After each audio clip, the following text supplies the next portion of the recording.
বিসমিল্লাহির রহমানির রহিম। আমরা স্বল্প একটি বিরতির পর আবার ফিরে আসলাম আমাদের দ্বিতীয় অধিবেশনে। এই অধিবেশনে বক্তব্যের বিষয় হচ্ছে বাঙালির নবজাগরণ ও শাহবাগের আত্মা। আলোচনা নিয়ে আসবেন রাফান আহমেদ, লেখক ও চিকিৎসক। কাল বিলম্ব না করে আলোচনা শুরু করার জন্য আলোচককে আহ্বান জানাচ্ছি। আসসালামু আলাইকুম রহমতুল্লাহ। আহমদুহু ওয়া নুসাল্লি আলা রাসূলিল কারীম। বিসমিল্লাহির রহমানির রহিম। ইতিহাস জার্নাল কর্তৃপক্ষকে আমার কৃতজ্ঞতা জানাই আমাকে অল্প কিছু সময় কিছু বিষয় আলোচনা করার সুযোগ করে দেওয়ার জন্য। আহ, এটা অনেকটা বলা যায় যে আহ, কৈফিয়ত থেকেই আসা আসলে। আমার এক ছোট ভাই আমাকে এটা লেখার জন্য বেশ অনুরোধ করতেছিলেন, আমি একাডেমিক ব্যস্ততায় পারছিলাম না। তো লেখার কাঠামোটাই আমার মনে হইলো যদি একটু আমরা মানে বক্তব্যের মাধ্যমে শেয়ার করা যায় তাহলে হয়তো আমাদের শ্রোতা বন্ধুদের কিছু উপকারে আসবে। আমি ডক্টর রাফাত আহমেদ, আহ, চিকিৎসক হিসেবে বর্তমানে পোস্ট গ্রাজুয়েশন করছি আর টুকটাক লেখালেখি করি। বিশেষ করে শাহবাগ নিয়ে কেন আমার আগ্রহ আসলো এটাতে যাওয়ার আগে আমি একটু কৈফিয়ত দিতে চাই। আমি অ্যাকচুয়ালি মেকানিস্টিক বায়োলজি বা বায়োলজির একাডেমিক, ইতিহাস বা দর্শন বা রাজনৈতিক দর্শনের একাডেমিক আমি নই, আমি পাঠক। সুতরাং আমার আলোচনাকে পাঠকের স্থান থেকে আমি সীমাবদ্ধ রাখবো। তবে যেহেতু এটা মৌখিক আলোচনা, রেফারেন্সের সুযোগ এখানে কম। আপনারা যদি বিস্তারিত কেউ পড়তে চান আমি শেষে হয়তো কিছু রিসোর্স আপনাকে বলতে পারি। শুরু করা যাক শাহবাগের সাথে আমার রিশতাটা কিভাবে হয়। আমি তখন মেডিকেল কলেজে পড়ি 2013 সালে। হঠাৎ করে দেখি যে দেশ খুব উত্তাল। রাজাকার বা যুদ্ধাপরাধী যে নামেই বলুন না কেন তাদেরকে ফাঁসি দেওয়ার জন্য মানুষ এক হচ্ছে। তো তখন হোস্টেলে থাকি। হোস্টেলের সেই দিনগুলো খুবই ক্যাওটিক ছিল। এখনো মনে পড়ে যে আমি রাত প্রায় 10টা বাজে এমন সময় হোস্টেলে পড়াশোনা করতেছি। তখন হোস্টেল কাঁপিয়ে কাঁপিয়ে চিৎকার করতেছে প্রগতিশীল ছাত্র রাজনীতির সাথে যুক্ত ভাইয়েরা।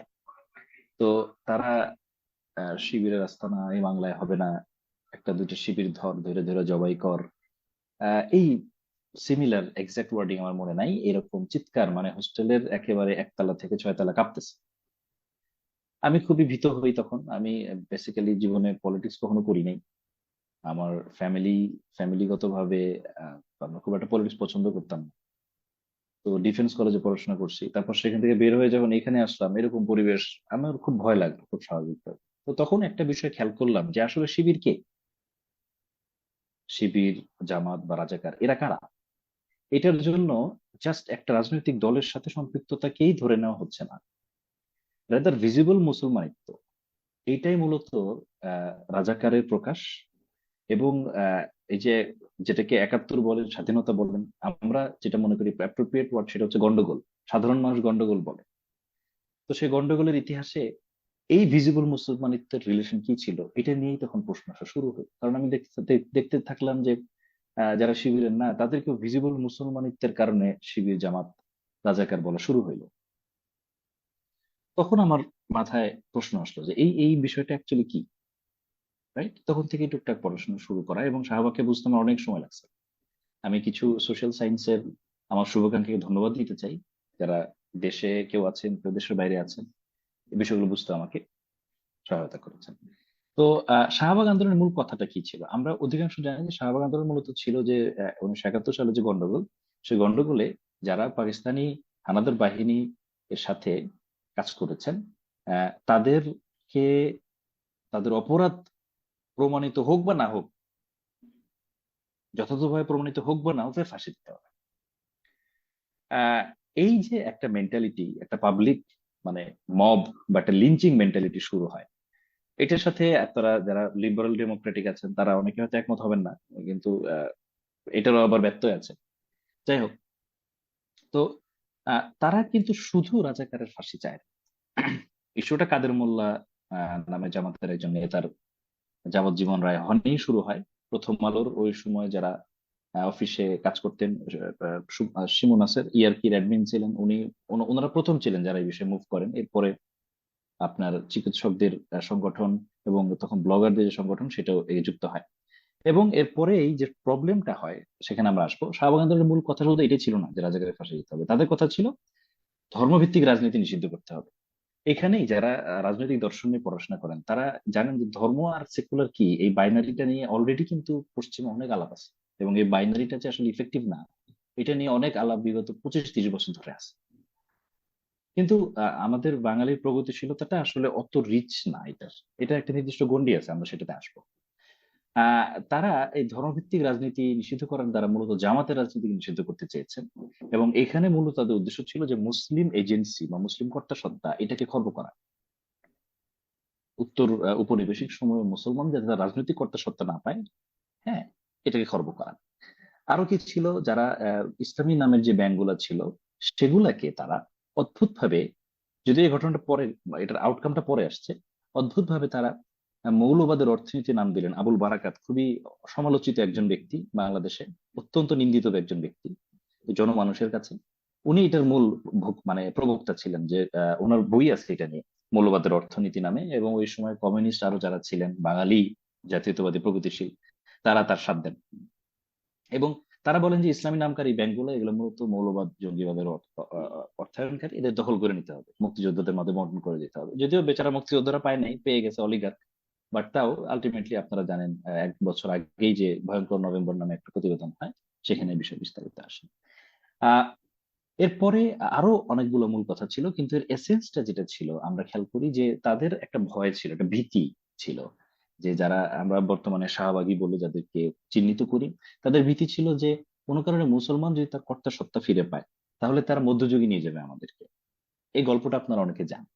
তো মধ্যযুগে গেলে কি হবে, আপনি আপনার প্রেমিকে নিয়ে ঘুরতে পারবেন না, মদ সিগারেট খেতে পারবেন না, চুমু দিতে পারবেন না প্রকাশ্যে। এগুলো আমার কথা না, এটা একজন শাহবাগী নিজে ব্লগেই লিখছেন, আমি আমার বইতে উল্লেখ করছি সেটাকে।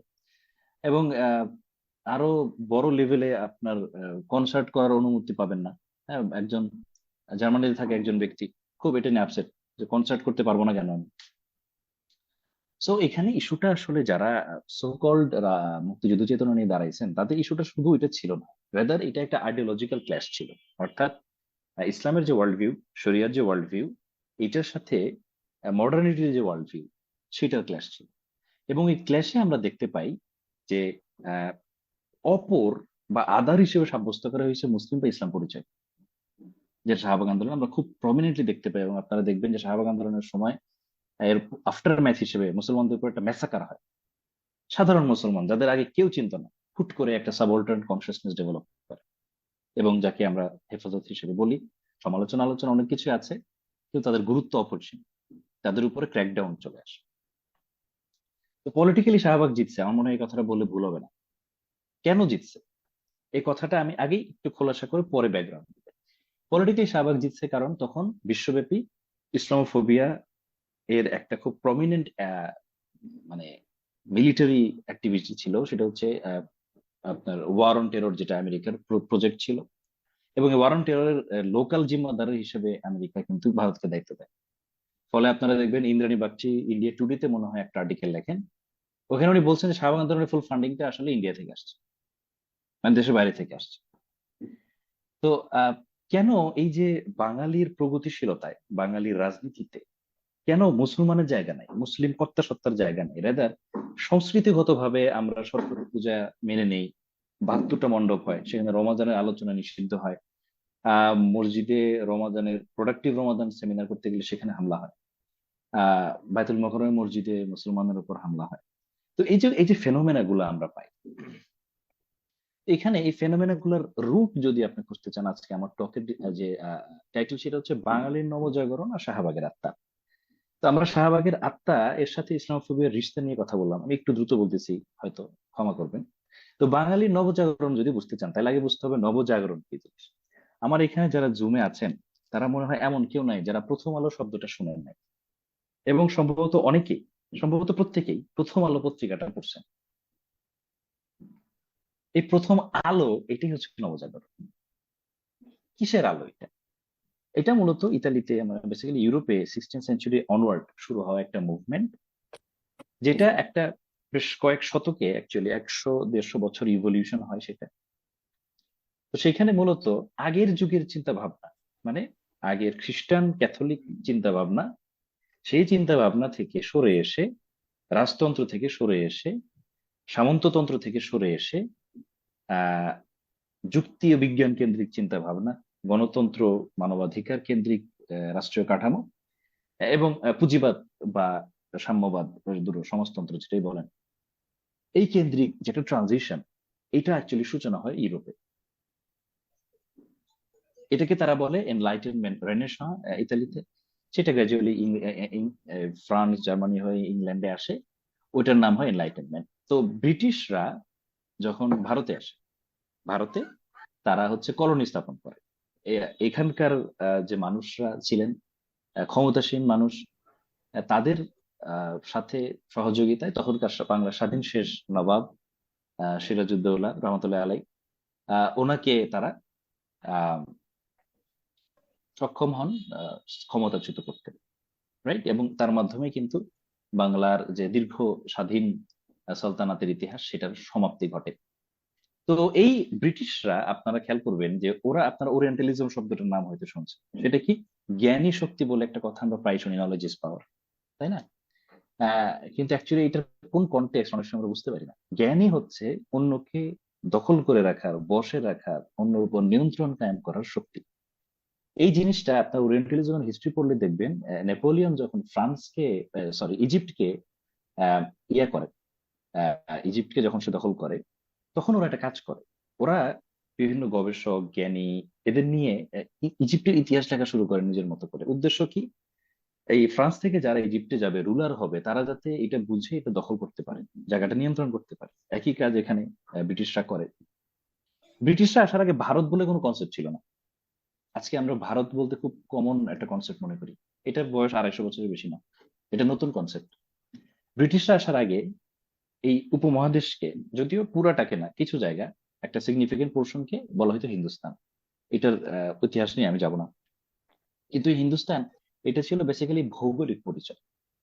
ব্রিটিশরা যখন এখানে আসলো, এসে দেখলো যে এখানে আসলে কাউকে মেজর ক্যাটাগরিতে আলাদা করা যাচ্ছে না। মুসলমানদের ধরা যাচ্ছে, কিন্তু বাদ বাকিদের মেজর ক্যাটাগরিতে আলাদা করা যাচ্ছে না।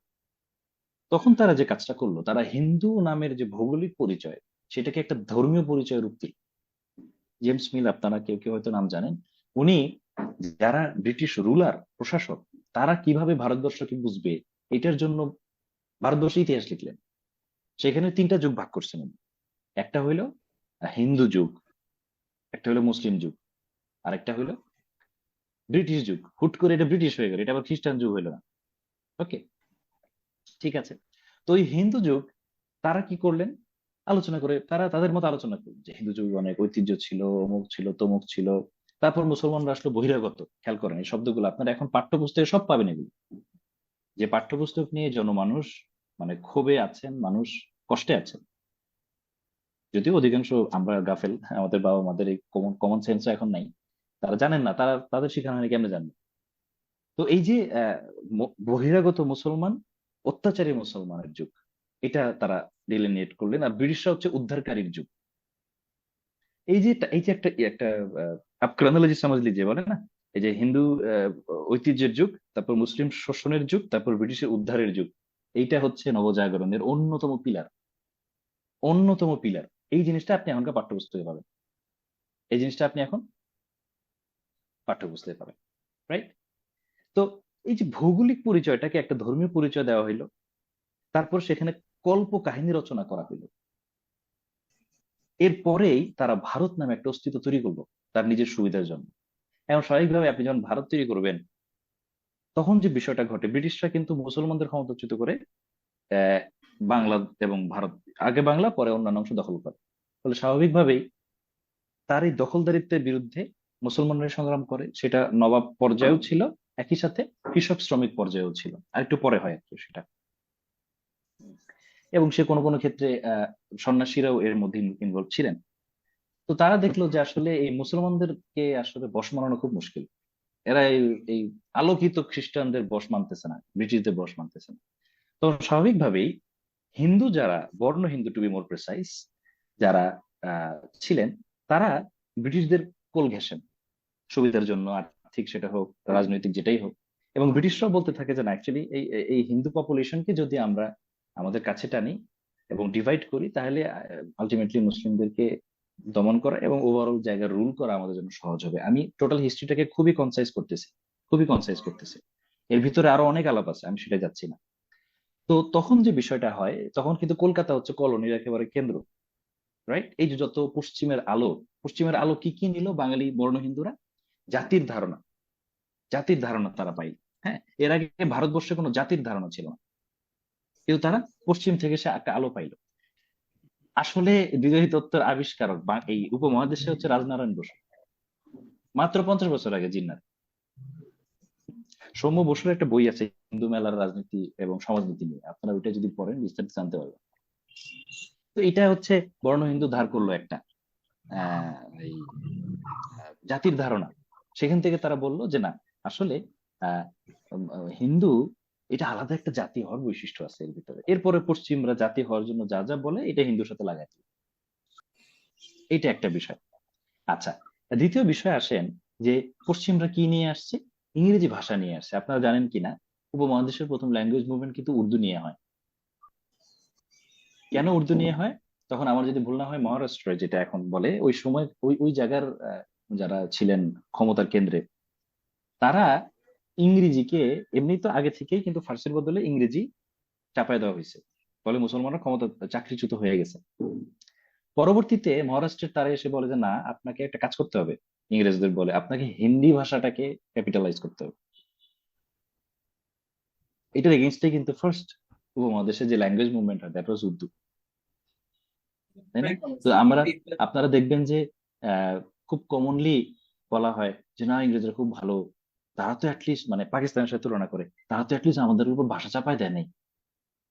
কিন্তু আমরা হিস্ট্রি মানে পড়লে দেখি, প্রথমে তারা ইংরেজি চাপায় দিছে, এবং তারপরে একটা পার্টিকুলার শ্রেণীর বর্ণ, যারা শ্রেণী ছিলেন, তাদের লবিং এর কারণে হিন্দি চাপায় দেওয়ার প্রচেষ্টা চলছে, right?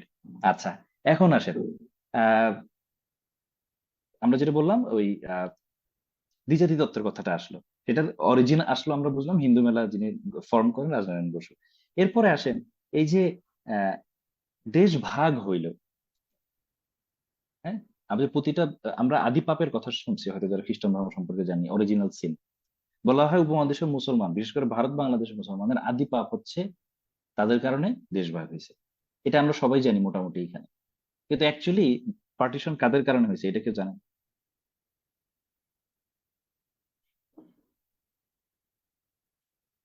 Doctor Joya Chatterji, Cambridge University থেকে, ওনার একটা বই আছে বেঙ্গল ডিভাইডেড, বাংলায় অনুবাদ করছি ইউপিএল, একটু পড়ুন।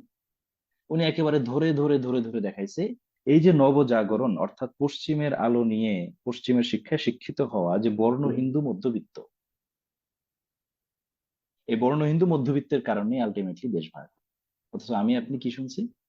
দেশ ভাগ হয়েছে মুসলমানের কারণ, এটাই মুসলমানের অরিজিনাল পাপ, এই জন্য তাকে ঘর ওয়াপসি করতে হবে, এটা আমরা কমনলি শুনছি। আমি ছোট্ট ছোট্ট একটা দুটো রেফারেন্স আপনাকে টাচ করে হ্যাঁ। দিচ্ছি।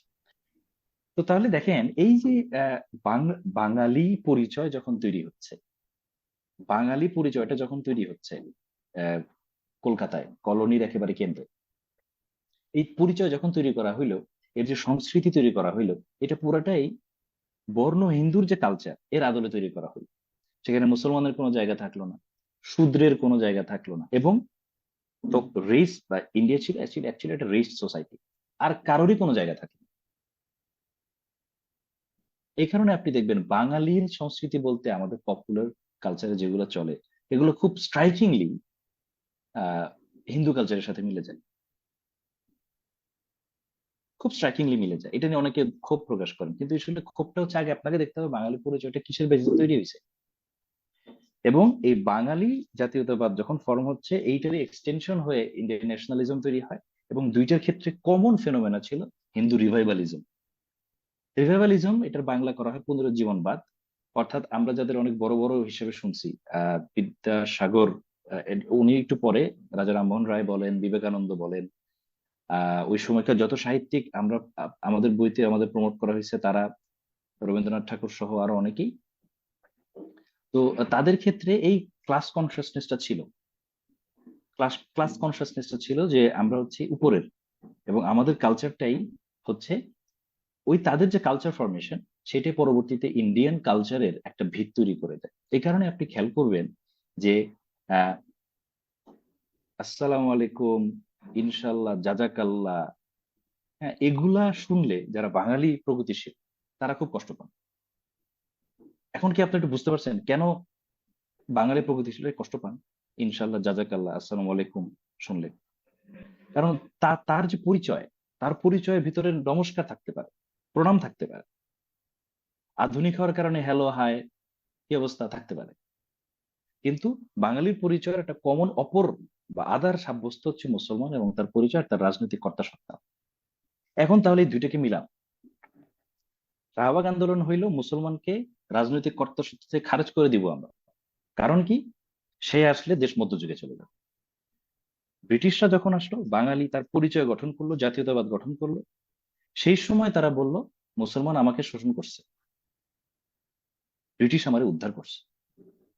এবং তারা সেই সংস্কৃতিটা তৈরি করলো পার্টিকুলার একটা ক্লাস, এলিট ক্লাস, যেটাকে আমরা ব্রাহ্মণ বলি বা বর্ণ হিন্দু অনেকে বলেন, সেটার আহ আদলে। এবং দুইটার ক্ষেত্রেই আদার বা অপর হিসেবে ছিল হচ্ছে মুসলমান, তার পরিচয়, তার কর্তা সত্তা। এই এই যে দুইটা মানে আমরা বলবো এলিমেন্ট, এইটার সাথে কিন্তু পরবর্তীতে দেশভাগের কথা আমরা বললাম, এটার পিছেও সাম্প্রদায়িক মানসিকতা ছিল। এলিট ক্লাসের, হিন্দু এলিট ক্লাসের, এটা আমার কথা না, আমি সব রেফারেন্স দিয়ে বলতেছি। জয়া চ্যাটার্জি গবেষণা করে দেখাইছেন এটা। এরপরে আসলো 71, আমি আগে বলছি এটাকে আমি গন্ডগোল বলি, দেশের মানুষের সেটাই বলা উচিত। তো এই গন্ডগোল, আহ আচ্ছা বাইরে একটু বলে নিই গন্ডগোল নামটা কোথায় শিখলাম। হ্যাঁ, আমরা পেশেন্ট থেকে হিস্ট্রি নেই, রোগীর বয়স জানতে হয়। যারা অনেক বয়স্ক, 70-75 বছর বয়স, তাদের অনেকে বয়সের ডেট বলতে পারে না। আমরা তখন থেকে জিজ্ঞেস করতাম যে বাবা, গন্ডগোলের সময় আপনি কতটুকু ছিলেন? সেখান থেকে গন্ডগোল শব্দটা আমার শেখা। ওকে, এনিওয়ে, অর্থাৎ যারা আমাদের কাছে রোগী হিসেবে আসতো তারা কিন্তু একদম আম পাবলিক, গরিব মানুষ। তো সেই গরিব মানুষের ভাষাতেই এটা মুক্তি, স্বাধীনতা, মুক্তি কিচ্ছু না, এটা একটা গন্ডগোল, রাইট? এনিওয়ে, তো এই গন্ডগোলটা কেন হয়, এটার হিস্ট্রি অনেক বড়, অনেক বড়। হুম, আচ্ছা। তো গন্ডগোলের অনেকগুলো এলিমেন্ট আছে, লোকাল এবং গ্লোবাল। আপনারা জানেন সেখানে চায়না, আমেরিকা, রাশিয়া এর একটা ইনভলভমেন্টের ব্যাপার ছিল। একটা কোল্ড ওয়ার তখন চায়না এবং সরি, রাশিয়া এবং আমেরিকার ভিতরে নানা জায়গায়, সেটা এশিয়া হোক, মিডল ইস্ট হোক, সেখানে চলতেছে। বাট আমি যদি একেবারে লোকাল ফ্যাক্টর চিন্তা করি, সেই ক্ষেত্রে 71, আপনারা রয়ের নাম শুনেছেন। রিসেন্টলি অনেকগুলো ছবি তৈরি হচ্ছে বলিউডে, তাদেরকে গ্লোরিফাই করে। আমেরিকাতে যেমন সিআই, এফবিআই কে গ্লোরিফাই করে ছবি, মুভি, সিরিজ তৈরি হয়। হ্যাঁ, তো এরকম তৈরি হচ্ছে এখন ভারতে। তো বলা হয়, আমি সেদিন দ্য হিন্দুর একটা আর্টিকেল দেখলাম। আপনারা যারা জানেন না, আমার জ্ঞান কম তাও বলি, দ্য হিন্দু কিন্তু একটু প্রোগ্রেসিভ। ইন্ডিয়াতে দ্য হিন্দু পেপারটা, ইন্ডিয়া টুডে আর হিন্দু, এই দুইটা নিজেদের একটু প্রোগ্রেসিভ বলে। প্রোগ্রেসিভ বললে তো আর জাতীয়তাবাদ তাদের বা জাতীয়তাবাদের বয়ান একসেপ্ট করার কথা না, কারণ জাতীয়তাবাদ তো বাই ডেফিনেশন এটা খুবই সংকীর্ণ একটা জিনিস, রাইট? তারাও বলতেছে যে 50 বছরে রয়ের সবচেয়ে বড় সাকসেস হচ্ছে মুক্তি বাহিনীকে ট্রেনিং করে বাংলাদেশ তৈরি করা। এবার তাই ভাবে বলছে বাংলাদেশ ক্রিয়েট করা, রাইট? তো সেই গন্ডগোলে যে বিষয়টা হয়, লোকাল ফ্যাক্টর হিসেবে আহ ভারতের মুভমেন্ট থাকে, কারণ সেভেন সিস্টার সেখানে ছিল, তারা মনে করতেছিল যে পাকিস্তান তাদেরকে হেল্প করতেছে সেপারেট হয়ে যাওয়ার জন্য। এটা একটা কারণ। এবং পাশাপাশি এই বিষয়ে আমার মনে হয় আপনারা যদি আলতাফ মাহমুদ, উনিও বাংলাদেশের লেফটিস্ট একজন, ওনার একটা বই আছে মুজিব বাহিনী থেকে গণবাহিনী, এটাতে ডিটেল লিখছে উনি। আহ, আমি ব্যক্তি হিসেবে তাকে প্রমোট করি না, কিন্তু ওনার লেখাটা ইন্টারেস্টিং, দেখতে পারেন সেখানে। তো সেখানে তাদের আরেকটা ইনভলভমেন্ট ছিল, এবং এই ইনভলভমেন্টের পিছু ওই যে কষ্টটা, দেশভাগ মুসলমান করছে, এখন আমি পাকিস্তান ভাগবো, এই কষ্টটা ছিল। এবং যেটা আমি আগে বলছি আপনাকে, যে শাহবাগ আন্দোলনের টোটাল ফান্ডিংটাই কই থেকে আসছে, ওই জায়গা থেকে আসছে, right? তো এই যে জায়গাটা মিলে গেছে ওয়ার অন টেররের জামানা। ওয়ার অন টেরর কি হইলো, যখন 9/11-এর একটা ঘটনা ঘটলো, দীর্ঘদিন ধরে মিডল ইস্টে চলা যে অপারেশন, সেটার ফলে, তো এইটার ফলে ওয়েস্ট একটা আক্রমণাত্মক পজিশনে চলে গেল। তারা সেকুলারিজম, লিবারালিজমটাকে বন্দুকের নল দিয়ে প্রচার শুরু করে দিল। আলো, আপনি আলো নিবেন না, নিবেন না মানে আপনার হয় জান দিতে হবে, নাহলে আপনি আলো নেবেন। তারা সেটা শুরু করলো। তো এইটার ফলেই ওভারঅল, মানে যেহেতু তারা বর্তমান ওয়ার্ল্ডের মুরব্বী, পুরো ওয়ার্ল্ডেই মুসলিম, ইসলাম, ভিজিবল মুসলমানিত্ব, মুসলমানের কর্তা সত্তা, এগুলোর এগেনস্টে অযাচিত ভীতি তৈরি হওয়া শুরু হয়। অদ্ভুত রকম এক ভীতি শুরু হওয়া শুরু হয়। এই ভীতিটাকেই কিন্তু মুক্ত চিন্তা বিজ্ঞান মনস্কতার নামে 2006 সালে একটু পর থেকে ব্লগাররা আমদানি শুরু করে। রিচার্ড ডকিন, স্যাম হ্যারিস এবং অন্যান্য রাইটারদের লেখাজোকা নিয়ে তারা এর যারা শুরু করে তার অধিকাংশই বাঙালি প্রগতিশীল ছিলেন, বাম ঘরানারই ছিলেন যদিও, শুরু করে। এবং ওইটারই একটা ফল, যেটা আলটিমেটলি 2013 সালে এসে আপনার সুযোগ তৈরি হয়ে যায় যে বিগত প্রায় 5-6 বছর ধরে তারা যে মুভমেন্টটা করতেছে বাঙালির ভিতরে প্রগতিশীলতা, বিজ্ঞান মনস্কতা প্রচারের জন্য, যেখানে মৌলিকভাবে হিন্দু ধর্মের সমালোচনা তারা করেছেন, কিন্তু মৌলিকভাবে সবচেয়ে বেশি ডিমোনাইজ করা হয়েছে, ডিহিউম্যানাইজ করা হয়েছে ইসলাম এবং তার মুসলিম পরিচয়কে, সেটাও একটা সুযোগ পেয়ে যায় এই জায়গাটায় কাজ করা। সুতরাং আমরা এখানে বুঝতে পারি যে গ্লোবাল যে ইসলামোফোবিয়া, এইটার যখন লোকাল পলিটিক্যাল পাওয়ার হিসেবে আমেরিকা ইন্ডিয়াকে চুজ করে, এর সাথে 71, এর সাথে 47, এবং এর সাথে বাঙালির নবজাগরণের যে ফরমেশন বা জাতীয়তাবাদের ফরমেশন, এই টোটাল জিনিস একটা, বলা যায় যে মোহনাতে কি হয়, নদী এসে যেমন মিলে বা সাগরে অনেকগুলো নদী এসে মিলে, শাহবাগ আন্দোলনের ক্ষেত্রে ঠিক এই ঘটনাটাই ঘটে। অনেকগুলো ফ্যাক্টর মুসলিমকে অপর হিসেবে, মুসলিমের কর্তৃত্বতা খারিজ করার জন্য যা যা পলিটিক্যাল, সোশিওলজিক্যাল বা কালচারাল এলিমেন্ট ছিল, সেইটা এসে একসাথে মিলে। এবং তখন পার্টিকুলার একটা পলিটিক্যাল পার্টির বেনিফিট যখন আসে, তারা অনেক চেষ্টা করেও ফাঁসিতে ঝুলাইতে পারে না ইনিশিয়ালি, কিন্তু এই পাবলিকের মব লিঞ্চিং এর কারণে, ব্যাকড বাই স্যাফরন, তারা কিন্তু আলটিমেটলি সেই কাজটা করে ফেলে। এবং এরপরে যে ঘটনাটা ঘটে, আমার মনে হয় অলরেডি আমাদের প্রথম আলোচক সেটা নিয়ে আলোচনা করছেন, আমরা প্রত্যেকে সেটা সাফার করতেছি এখন, প্রতিটা মানুষ দেশে সাফার করতেছে এখন সেটার কারণে। সো আমি যদি একদম সামারাইজ করি আমার কথাটা, সেটা হচ্ছে বাঙালির নবজাগরণে কিভাবে শাহবাগের আত্মা লুকিয়ে থাকে। বাঙালি যখন উপনিবেশিত হয় ব্রিটিশদের দ্বারা, সে উপনিবেশের সময় বাঙালি তার পরিচয় নির্মাণের সময় বর্ণ হিন্দুর পরিচয়টাকে তার সাংস্কৃতিক এবং রাজনৈতিক পরিচয় হিসেবে গ্রহণ করে এবং সেই পরিচয়ে অপর সাব্যস্ত করে। আপনি একটা বিষয় মনে রাখবেন, পরিচয় নির্মাণ করতে গেলে আরেকজন অপর থাকতে হয়। কারণ আপনি যদি আরেকজন থেকে নিজেকে আলাদা করতে না পারেন, তাহলে আপনার নিজস্ব কোনো পরিচয় বলে কিছু তো থাকে না। তো সেই তারা সেখানে, যেহেতু মুসলমানদের একটা দীর্ঘ শাসনের এবং সংমিশ্রণের একটা ইতিহাস ছিল, দীর্ঘ 700 বছর প্লাস, ফলে স্বাভাবিকভাবেই সেই যে নবজাগরণের ফরমেশন, সেখানে মুসলমানরা অপর হন এবং অন্যান্য যে লোয়ার ক্লাস তারাও কিন্তু অপর হিসেবে সাব্যস্ত ছিলেন। কিন্তু সেই ক্ষেত্রে মূল যে শিকারটা হন সেটা হচ্ছে মুসলমান।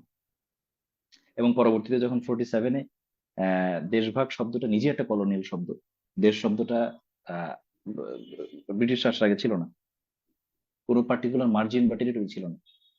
যাই হোক, তাও শব্দটা ইউজ করতেছে, আমি এটা সমর্থন করি না। তো উপমহাদেশে যখন পার্টিশন হয়, তখনও আলটিমেটলি মুসলমান যেখানে সংখ্যাগরিষ্ঠ হবে সেখানে হিন্দুরা থাকবে না,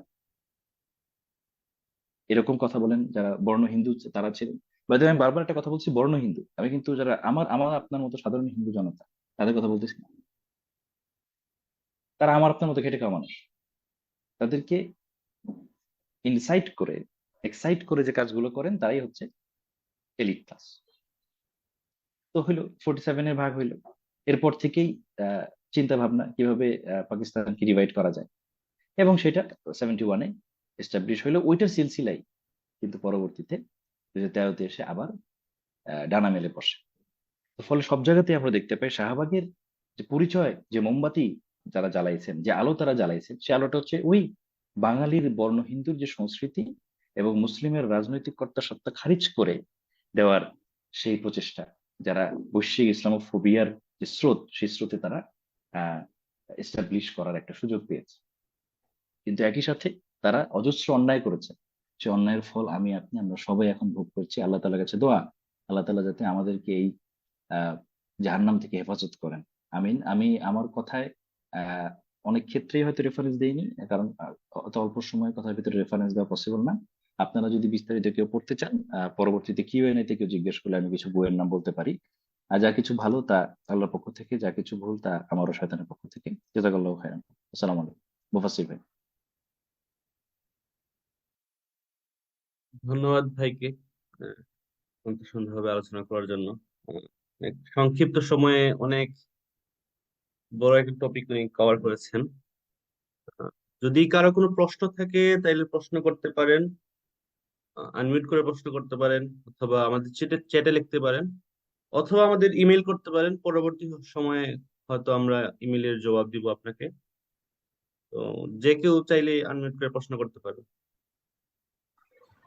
আচ্ছা, আমি প্রশ্ন না, আমি জাস্ট মন্তব্য করি। প্রশ্ন করলে অনেক হয়ে যাবে, এর থেকে মন্তব্যটা তুলনামূলক ভালো আর কি, দ্রুত শেষ করা যাবে। সেটা হচ্ছে, আমি আলোচনা শুনলাম খুবই অল্প সময়ে, বিস্তারিত, মানে এটাকে যেটা বলে আর কি এসেন্সটা আর কি হাজির করছে আর কি। কোনো ধরনের অ্যাপিয়ারেন্সের ভিতরেই যান নাই। এটা ভালো দিক। আহ এই জায়গাতে মানে খুব ইন্টারেস্টিং ভাবে দেখাইছেন কলোনিয়াল টাইম থেকে পোস্ট শাহবাগ বাংলাদেশ অব্দি, যে বাঙালি অ্যাজ এ ক্যাটাগরি, এটা যে কনস্ট্রাকশন, এবং এই কনস্ট্রাকশনের সাথে কিভাবে global Islamophobia industry, war on terror, at the same time হচ্ছে কি মানে ডাকাত পড়শির আহ সম্প্রসারণবাদী বা হেজিমনিক ডেজায়ার, সেটা একীভূত হয়েছে জাস্ট বিকজ অফ ইসলামের পলিটিসাইজেশন, অর উনি যেটাকে বলতেছেন আর কি পলিটিক্যাল এজেন্সি, মুসলিম পলিটিক্যাল এজেন্সি বা মুসলিম পলিটিক্যাল সাবজেক্টিভিটি। এটাকে জাস্ট হচ্ছে গিয়া not only othering, at the same time এটাকে নেক্রোপলিটিক্যাল অবজেক্ট আকারে, মানে লাশতন্ত্র কায়েম যাকে বলে আর কি, মানে এইটার ভিতর দিয়ে চলে গেছে। এবং এই লাশতন্ত্র কায়েমের রেটরিক গুলো, লাশতন্ত্র কায়েমের ডেজায়ার গুলো মানে আজকের না, এটার একটা মানে নির্দিষ্ট হিস্ট্রিক্যাল পলিটিক্যাল পার্সপেক্টিভ আছে আর কি। মানে এটা এমন না যে শাহবাগ আসমান থেকে হঠাৎ করে নাজেল হয়ে গেছে মানে 5ই ফেব্রুয়ারি 2013 সালে, বিষয়টা এরকম না। শাহবাগকে আমরা অ্যাজ এ সিমটম আকারে, এখানে মেবি উপরে একটা লেখা ছিল যে সিমটম আকারে তারা দেখতেছে, এট দ্য সেম টাইম তারা এটা ডিজিজ আকারে দেখতেছে, যে আরো পিছনে যাওয়ার কথা বলতেছে আর কি। সিমটম এবং ডিজিজের যে বিষয়টা, যেহেতু উনি নিজেও doctor, at the same time আমি সাইকোঅ্যানালিসিস একটু আগ্রহী ব্যক্তিগতভাবে। তো এই সিমটম গুলো আমাদের সামনে হাজির হচ্ছে প্রকট আকারে শাহবাগ বা শাহবাগের পরে আরো আকারে, কিন্তু এগুলো আগে ছিল। রোগের চিহ্নটা আমরা শাহবাগ হিসেবে পাইছি আর কি। তাহলে এখন রোগটা আমাদের শনাক্তকরণ মানে করতেছি বা করছি, বা আরো আরো করে যাব সামনে, দেন এটাকে ডায়াগনোসিস করাও আমাদের কাজ। এখন ডায়াগনোসিস করতে আমাদের কি কি করতে হবে, কি কি করতে হবে না, সেটা অন্য আলাপ।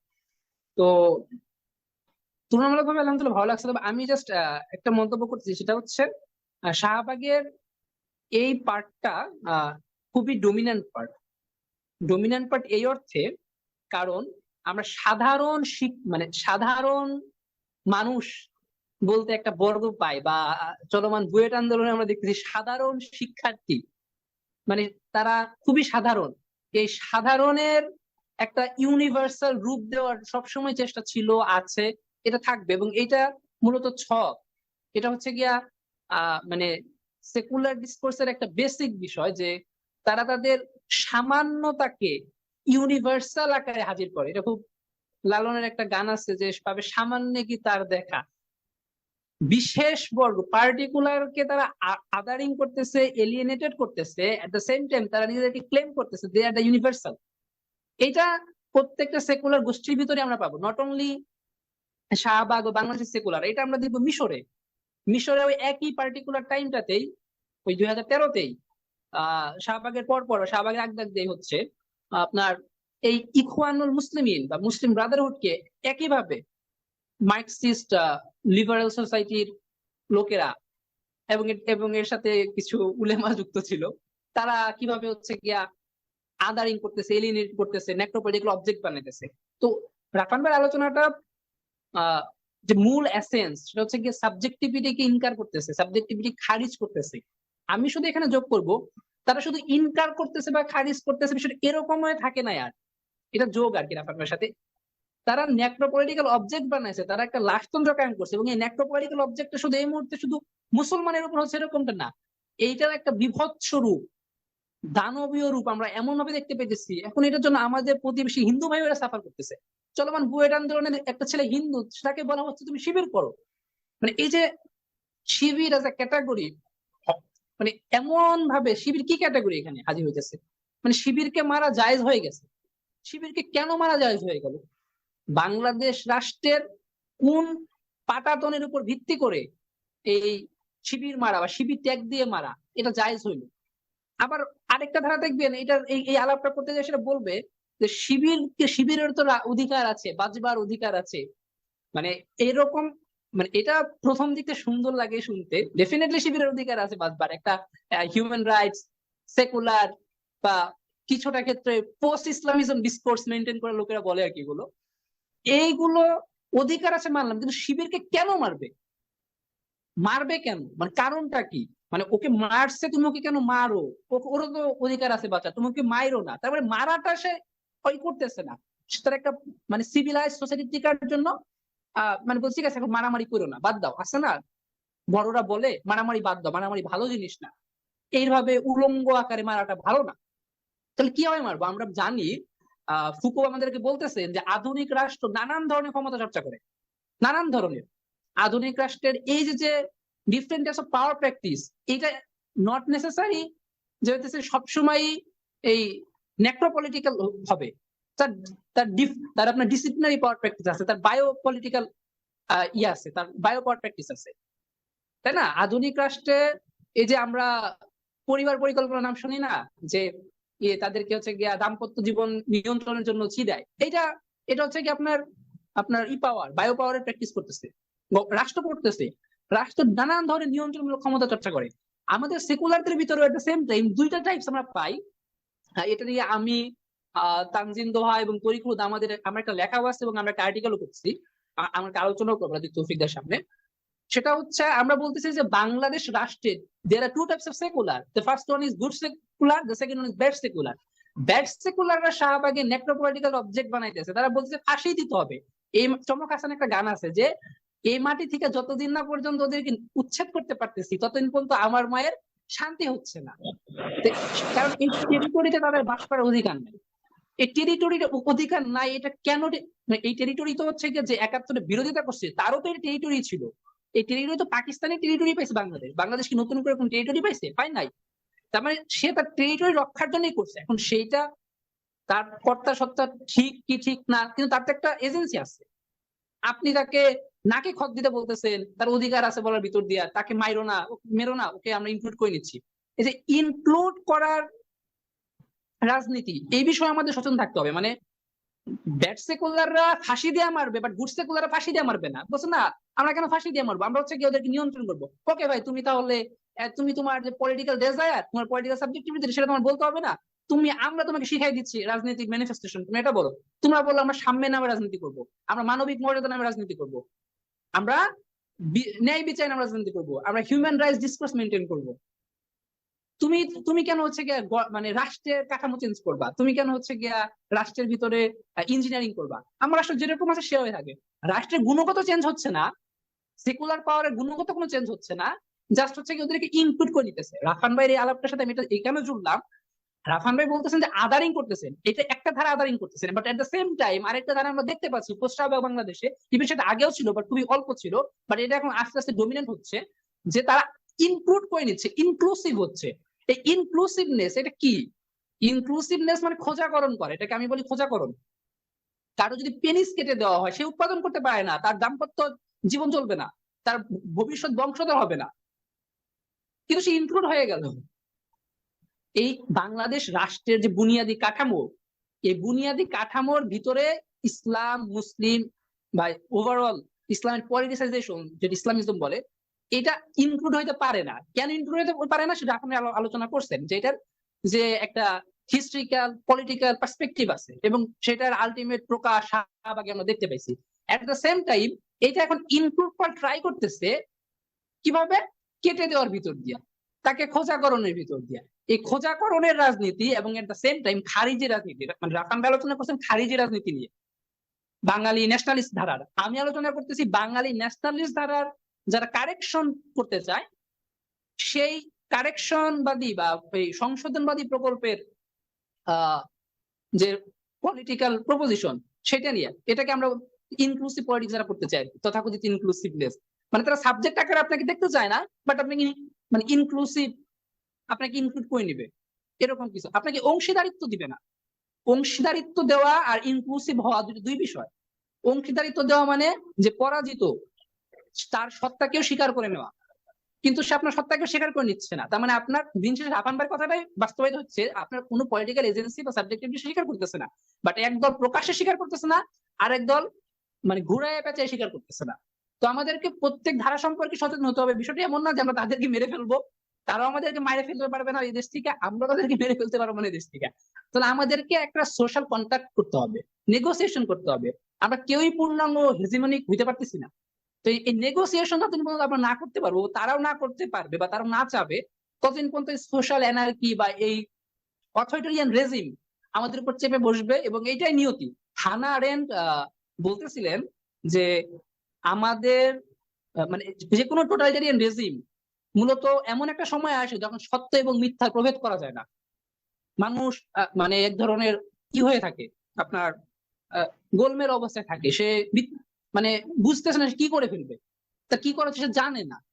তো এটা আমরা বাংলাদেশের কনটেক্সটেও দেখি, শাহবাগের পরবর্তীতে কিভাবে টোটালিটারিয়ান রেজিমকে এই করা হয়েছে এই অঞ্চলে। এট দ্য সেম টাইম আমরা মিশরে দেখবো, মিশরেও ইসলাম পন্থা নির্মূল করার ভিতর দিয়ে কিভাবে টোটালিটারিয়ান সিসির আগমন ঘটছে। তো আমরা যতই ফ্যাসিবাদ বিরোধী আন্দোলনের কথা বলি না কেন, শাহবাগ আন্দোলনকে, আলাপকে, এর সাথে মোলাকাত, এর সাথে পাঠ পর্যালোচনা না করে, একে পূর্ণাঙ্গ ভাবে না বোঝাপড়া করে বাংলাদেশের কোনো রাজনৈতিক গঠনই সম্ভব না।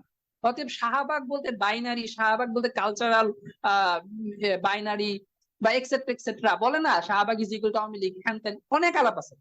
এই যে বাজারি শাহবাগ পঠন পাঠন, সেই বাজারি শাহবাগ পঠন পাঠনের জায়গায় ইতিহাস যেন এরকম পর্যালোচনামূলক পাঠ পর্যালোচনা হাজির করার চেষ্টা করতেছে, এটাকে সাধুবাদ জানাই। এই আমার মন্তব্য শেষ, অনেক বড় মন্তব্য করছি, সরি। ধন্যবাদ, আসসালামু আলাইকুম। আচ্ছা, আমি একটা প্রশ্ন করি, এটা রাফান আহমেদ ভাইয়ের কাছে আমার প্রশ্ন, সেটা হচ্ছে শাহবাগ নিয়ে একটা আলাপ মানে বাংলাদেশে চালু আছে, সেটা হচ্ছে গ্রে এরিয়া। যে একটা গ্রে এরিয়া আছে, যেমন অধ্যাপক সলিমুল্লাহ, এবং আমরা দেখতে পাচ্ছি, যেমন আমি অধ্যাপক সলিমুল্লাহ খানকে দিয়ে একটা উদাহরণ দিই, উনি তো শাহবাগী তাত্ত্বিক, কিন্তু একই সাথে আবার বাঙালি জাতিবাদী যে সমস্ত বয়ান আছে সেগুলোর বিরুদ্ধে ওনার আবার বিভিন্ন স্টেটমেন্ট আছে, বিভিন্ন বয়ান আছে। এইটাকে কিভাবে সমন্বয় করে দেখতেছেন? রাফান আহমেদ ভাইয়ের কাছে আমার প্রশ্ন। প্রশ্নটা মনে হয় আবু হুরায়রা ভাই করেছেন, রাইট? জি ভাই, জি। আচ্ছা, জি জি, আসসালামু আলাইকুম। প্রশ্নটা সুন্দর। প্রশ্নটা সুন্দর। ফার্স্ট অফ অল, গ্রে এরিয়ার আলাপটা আমার যদি ভুল না হয়, এটা মনে হয় ফারুক হোসেফ ভাই জাতীয় কেউ প্রথম আনছিল, আমার যদি ভুল না হয়। জি জি, ফারুক আহ, আসিফ সাহেব আনছিলেন। উনিও প্রতিষ্ঠিত স্বাভাবিক মানুষ, সমকালের সম্পাদক মনে হয় এখন। উনিও কিন্তু দেখবেন, এই যে আহমদ ছফা এর একটা বই আছে না, বাঙালি মুসলমানের মন।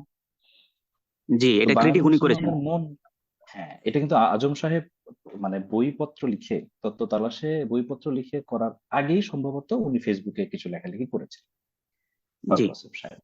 স্বাভাবিকভাবে উনি প্রগতিশীলদের থেকে একটু প্রগতিশীলতার আস্বাদ পেয়েছেন। পরবর্তীতে আজম সাহেবও করলেন। আজম সাহেব করার পরে এটা নিয়ে কথাবার্তা দেখলাম থেমে গেল, কয়েকজন অতি উৎসাহী কয়েকজন আলাপ করলেন, থেমে গেল। তারপরে আবার হাসান মাহমুদ ভাই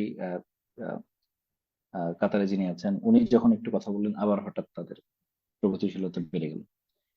তো আপনার প্রশ্নটা আসলে ব্যক্তি স্পেসিফিক, যে আমরা দেখতে পাচ্ছি সলিমুল্লাহ খানের মতো লোক, যিনি শাহবাগের অত্যন্ত অ্যাক্টিভ একজন তাত্ত্বিক, না শুধু কর্মী, শুধু উনি তাত্ত্বিকই নন, রাদার উনি কর্মী।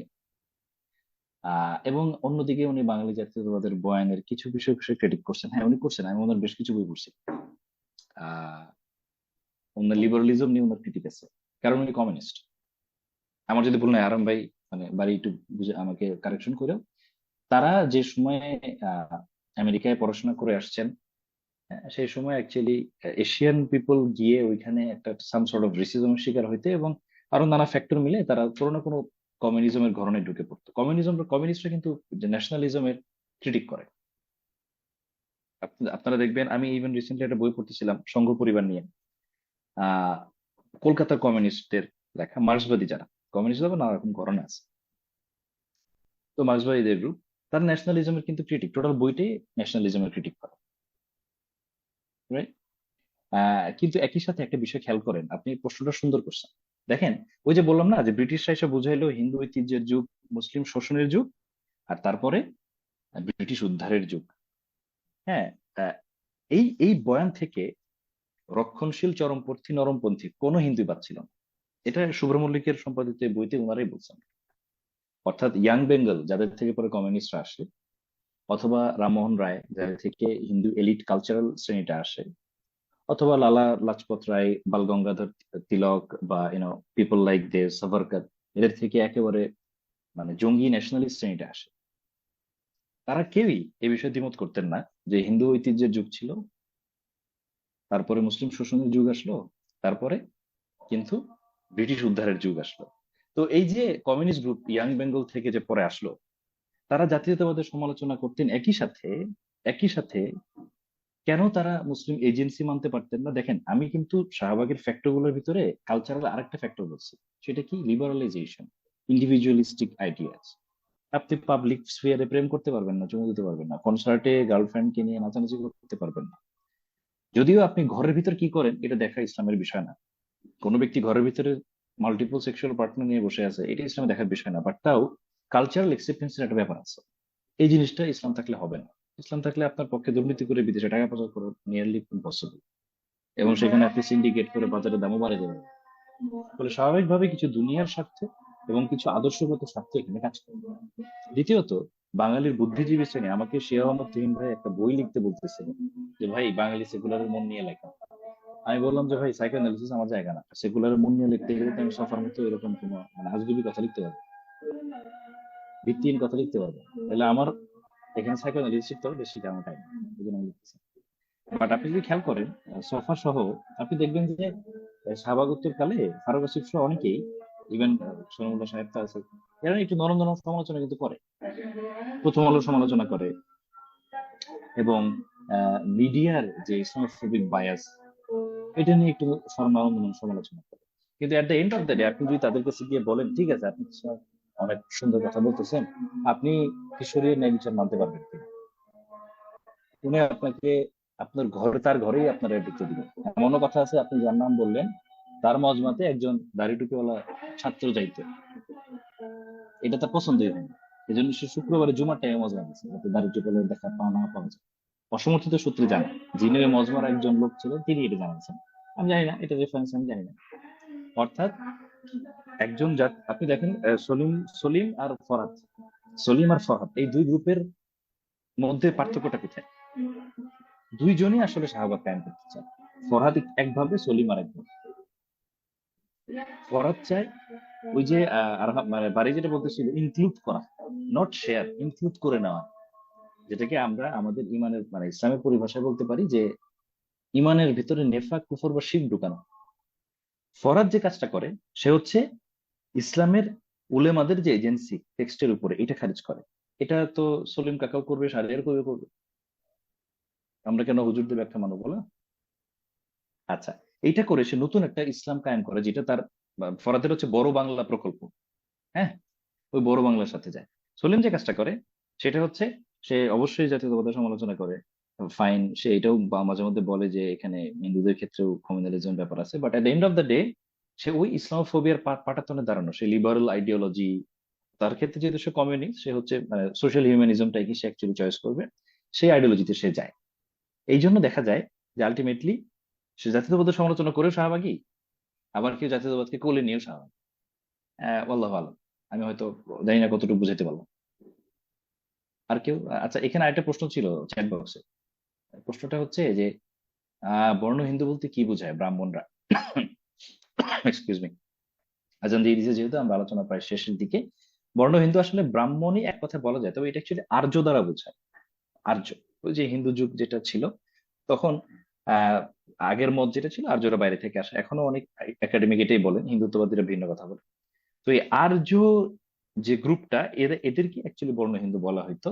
পরবর্তীতে যখন ব্রিটিশদের সাথে লিয়াজু হইল, একটা মধ্যস্বত্বভোগী শ্রেণী, এই যে মুৎসুদ্দি, বেনিয়া, তালুকদার, আহ তারপরে ঠাকুর, তরফদার, মজুমদার ইত্যাদি যে একটা মধ্যবিত্ত শ্রেণী তৈরি হইলো, যারা ব্রিটিশদের হয়ে শোষণের কাজটা করে দিত। এই গ্রুপের ভিতরে ব্রাহ্মণরাও ছিল, আবার ব্যবসায়ী শ্রেণী যেটা হিন্দুদের সেটাও ছিল। যেমন বাংলাদেশে দেখবেন অনেকে সৈয়দ নাম লাগায় নামের আগে। কেন? সৈয়দ নাকি রাসূল সাল্লাল্লাহু আলাইহি ওয়াসাল্লামের বংশের বা এর সাথে সিলসিলা দিয়ে নিজেকে বাইরে নিয়ে যেতে চায়, মানে অভিজাত বংশ বোঝানোর জন্য, রাইট?